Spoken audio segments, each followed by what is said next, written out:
Lancaster Farming's Eastern Dairy Reporter is at the Lancaster DHIA 4-H testing lab today to evaluate their new 4-H testing program.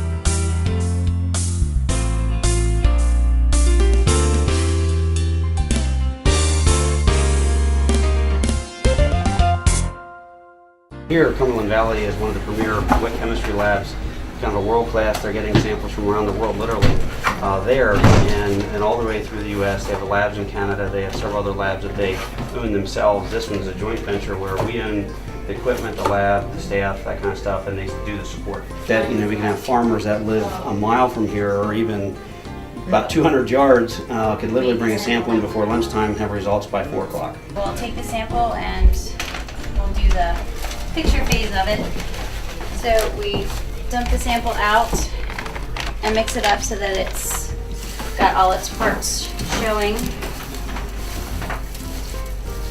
And this way they can see, when they go on the web, they can see what the sample looked like that they sent in and a copy of the actual paperwork that they filled out.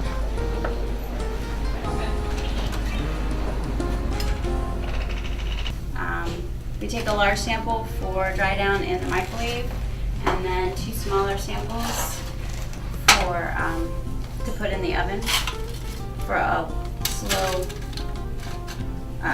dry down process. So what type of microwaves are these? Because these aren't just the type you're going to find in your kitchen, obviously. No, these are more industrial type, like restaurant type microwaves, a little higher. It's a higher wattage. It's commercial. I mean, it has one there that you can do a frozen enchilada in a minute and a half, so, or a hamburger or a large casserole. So, yeah, so they are very high output. You start with the wet sample. Those are the dry, but they're wet, and I mean this is a corn silage. It's pretty crunchy, so that's pretty much done.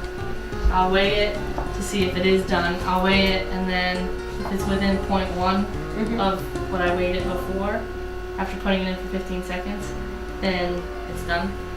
One of the initial things that they do then is also to stick it in here to dry down the samples for the day. So that's where they'd be doing the oven dry down that Pam showed us. And it's at 103, 104 degrees Celsius, about 230 degrees Fahrenheit, so rather warm.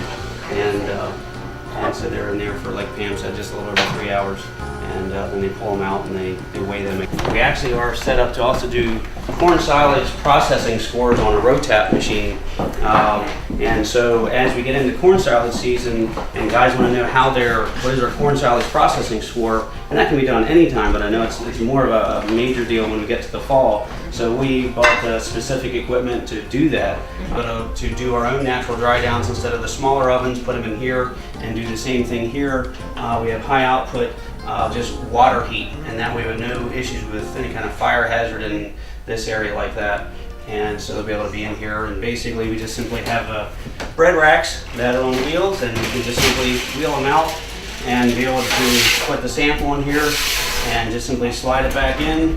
And we have digitally controlled thermostats that we can just simply watch the time, watch the temperature, and so kind of get set up. So she'll take the dry ground samples and grind them down into the powder and then stick them into the small vials that they'll get stored in. And we'll keep those ground vials or ground samples in the vials for 6 months to a year, maybe 2 years, for some of the research that we've talked to some guys about, that they need us to hang on to them for a while because they may want to perform different tests. And we'll be able to do a number of tests on them with the one sample that we get.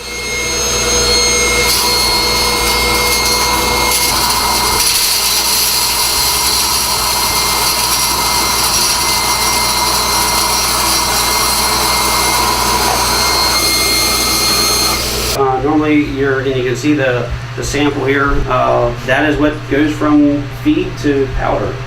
And so she'll stick that in the vial, and then it'll take it up front to the NIR machine and stick it in the cell, and then they'll analyze it. So follow that process all the way through.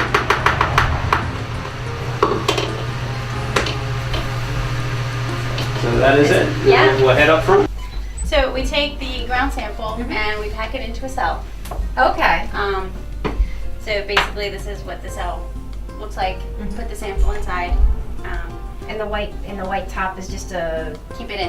keep it in. Okay. Gotta ask. Because then it gets slid into the machine and you tell it to analyze the sample and it does its little machine thing. Yeah, this is actually a corn silage sample, but if you were to choose something out like grass hay and say that that's what it is, you can see over here that your numbers are all marked, like giving you a red flag to say something's not right. And so you have the option of saying, oh, nope, I chose the wrong one, and you can choose, and although those still look red, the numbers are much closer to what they're looking for, so you can From see. here, they analyze the samples, and then it is uploaded to Cumberland Valley. And when we get back to my office, I'll get online and we can actually look at the actual results. So it can come in. We have mailers for U.S. mail. They can use UPS. They can send it with their technician. They can drop it off here. There'll be a drop box at the door. There's many locations. We're going to have maybe half a dozen or so drop boxes throughout Lancaster County, and even spread out into some of the other counties where it'll make sense to have a drop box for central locations for the farmers and feed nutritionists.